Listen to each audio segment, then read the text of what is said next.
yourself, different scenarios call for different setups and different types of campaigns. Hey guys, what if I tell you that you can earn thousands of dollars per day from Facebook with a unique method that is Facebook retargeting?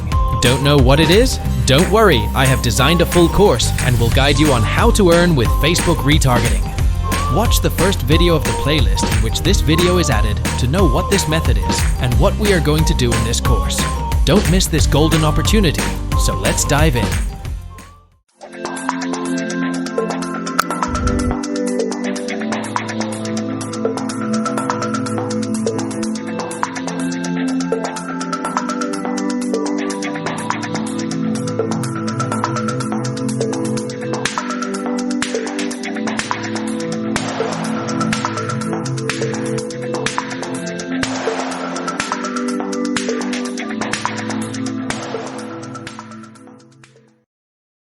Welcome back. This is video number 3, and as promised, I am going to give you some real live examples of different scenarios so that whether you're trying to build a list or whether you're trying to sell a product or whether you're trying to just brand yourself, different scenarios call for different setups and different types of campaigns.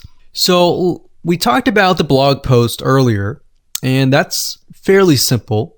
But let's say, for example, that you want to build a list. How do you set things up? All right. What if they don't opt into the list? How are you going to retarget them to get them to sign up for the list? So what you really have to do is you have to get an idea of what you want to achieve. What action do you want? Do you want an email? Do you want a sale? Do you just want to brand yourself and expose people to your awesome content? And there are other different scenarios as well. How do you get somebody to fill out a form? So how about we cover those right now? So let's do opt-in list. So let me jot this down so we don't forget. So we're going to cover next. So we covered blog post. We're going to cover email opt-in, a sale, and perhaps a branding. Yeah, blog post is actually branding. So branding. Now you could go further and show them ads of other related content as well. You could do that. But the goal here is to try to keep things simple. All right. We don't want to get too complex because, believe it or not, Facebook ads can get very, very complex. Funnels can grow and be extensive as possible, but let's keep the things simple.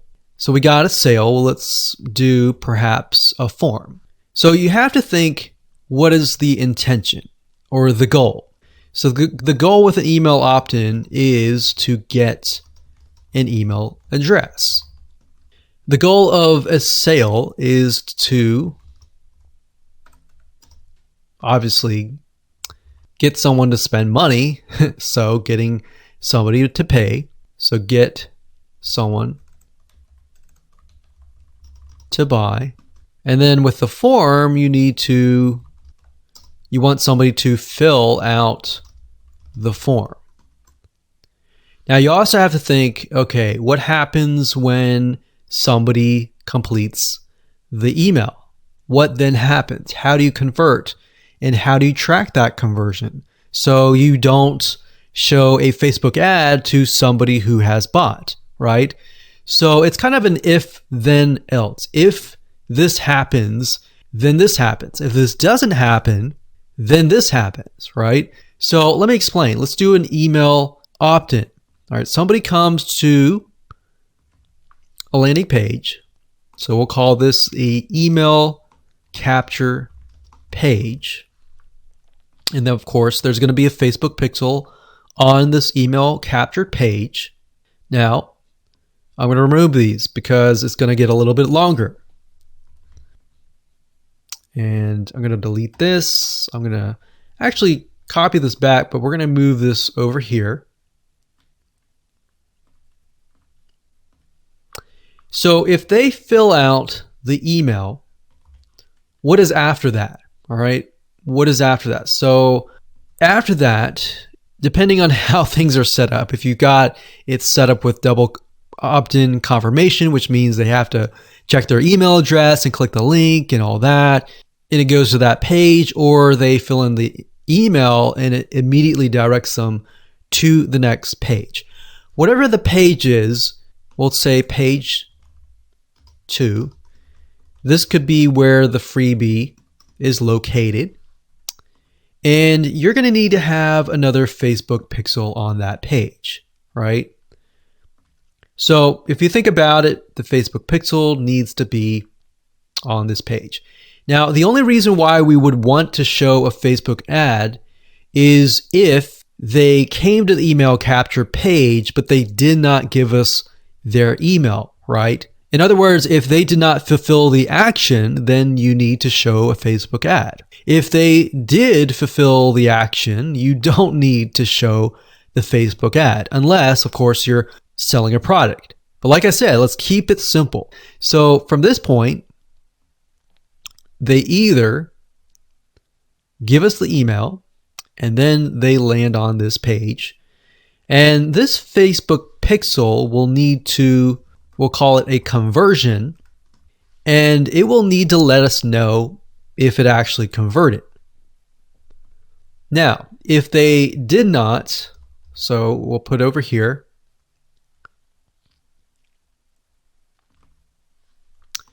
did not give email. So this is if they gave us the email. If they did not give us the email, and that's why I put an arrow here. So these are scenario 1. So we could actually name this. Let's name this scenario 1.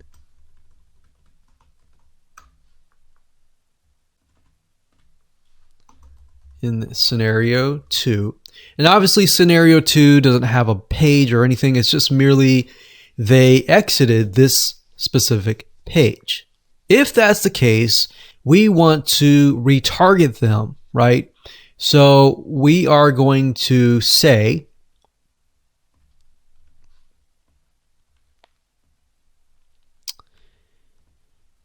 if they did not give us the email, then we're going to put them into a custom audience.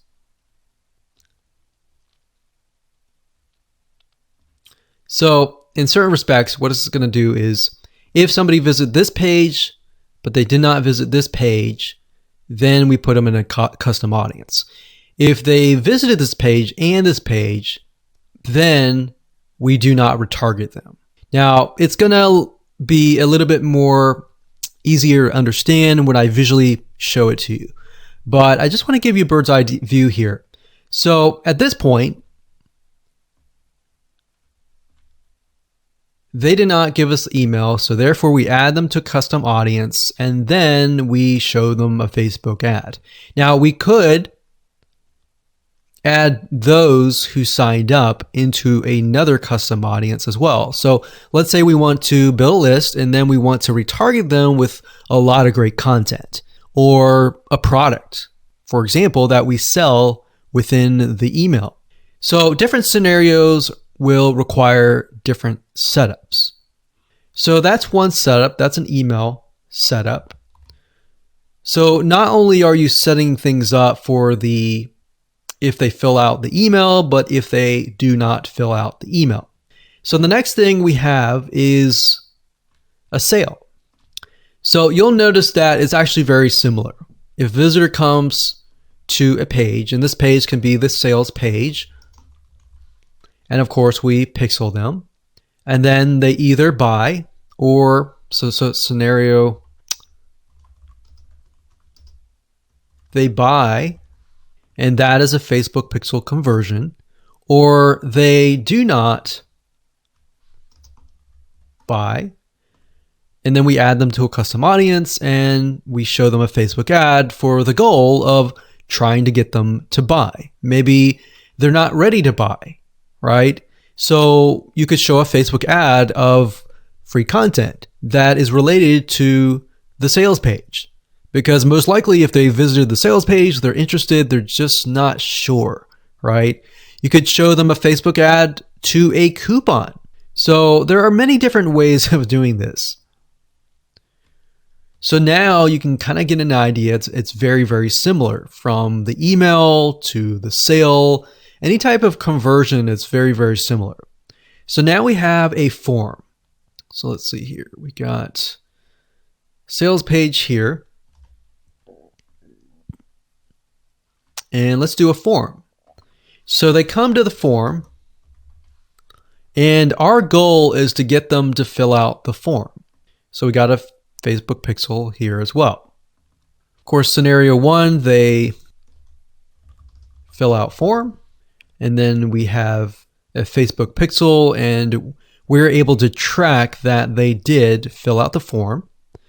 And scenario 2, they did not fill out form, so we want to retarget them with either really good content or something that speaks directly to them to try to get them to come back and fill out the form. And that can be the Facebook ad. So as you can see, anytime you have a action, it actually becomes very, very similar in the setup. So now that you have a better idea of the different real life scenarios and examples, let's move on to the next video and talk about the Facebook pixel, what it is, why it's important, and where to get it.